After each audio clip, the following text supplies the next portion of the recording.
Viewers, आज हम जिस टॉपिक के बारे में डिस्कस करेंगे वो है पाकिस्तान और भारत की बढ़ती हुई कशीदगी के बारे में। इसके हवाले से आजकल बहुत ज़्यादा यूट्यूब पे सर्च हो रहा है, इंटरनेट पे सर्च हो रहा है कि पाकिस्तान और भारत की जंग लगेगी या नहीं। तो इस हवाले से लेटेस्ट खबर ये है कि पाक भारत जंग के बादल किसी हद तक छटना शुरू हो गए हैं।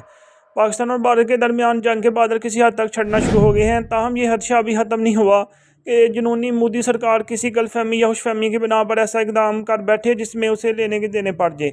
अब सवाल यह है कि भारत में पूरे ज़ोर शोर से बजते तबले जंग की आवाज़ मध्यम कैसे हुई। बेशक भारत को समझाने में सबसे अहम किरदार अमेरिका का है।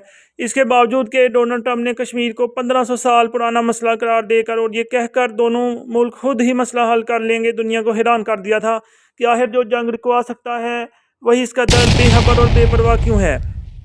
दर हकीकत अमेरिका इसलिए अजीम नहीं है कि वहाँ डोनाल्ड ट्रंप सदर है, बल्कि इसलिए अजीम है कि वहाँ एक निज़ाम है जो चीज़ों को गलत होने से पहले रोकने के लिए हरकत में आता है, या अगर किसी वजह से गलत हो जाएं तो इन्हें सुधारने के लिए पूरी तरह फॉल हो जाता है। इसका वाज़िया इज़हार अमरीकी वज़ीर ख़ारजा मार्को रूबियो की भारतीय हम मनसब जयशंकर को बरवक़्त टेलीफोन कॉल से सामने आया, जिसमें उन्होंने ज़ोर दिया कि वो कशीदगी को कम करने और जनूबी एशिया में अमन और सलामती बरकरार रखने के लिए पाकिस्तान के साथ मिलकर काम करे।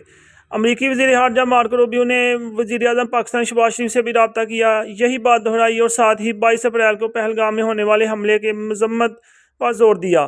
दोनों ने ये अज़म भी दोहराया कि कानून तशद्दुद के वाक़े में मुलव्वस दहशतगर्दों को इंसाफ के किनारे में लाना चाहिए।